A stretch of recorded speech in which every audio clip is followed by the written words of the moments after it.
Son of laughter, God's special promise to Abraham from Genesis 12 through 21. Years passed and things didn't get any better. People were still just as cruel and mean to one another. They still got sick and died. God's world was still full of tears. It was never meant to be like this. But God was getting ready to do something about it. He was going to make all the wrong things right, and he was going to do it through a family. Abraham, God said, "How many stars are there?" God was about to tell his friend a wonderful secret. "Let me see," Abraham said, rolling up his sleeves. "But have you ever tried counting stars? Then you know how hard it is. 993, 994, 997. Uh-oh, no.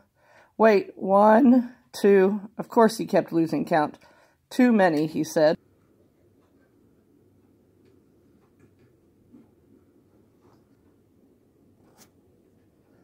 "Guess what?" God laughed.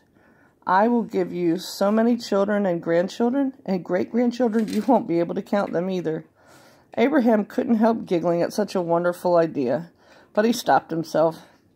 How could he have a family? Don't be silly. He didn't have any children, let alone grandchildren. He wiped away a tear. Anyway, it was far too late for him to start having babies at his age. He was 99 years old. What could God mean? "Abraham," God said, "believe me." And then God told Abraham his secret rescue plan. "Abraham, I will make your family very big," God promised, "until one day your family will come to number more than even all the stars in the sky." Abraham looked up at the dark night sky, thick with stars. "You will be my special family, my people, and through you everyone on earth will be blessed." It was an incredible promise. God was going to rescue the world through Abraham's family. One of his great-great-great-grandchildren would be the child, the promised one, the rescuer. "But it's too wonderful," Abraham said. "How can it be true?" "Is anything too good to be true?" God asked. "Is anything too wonderful for me?"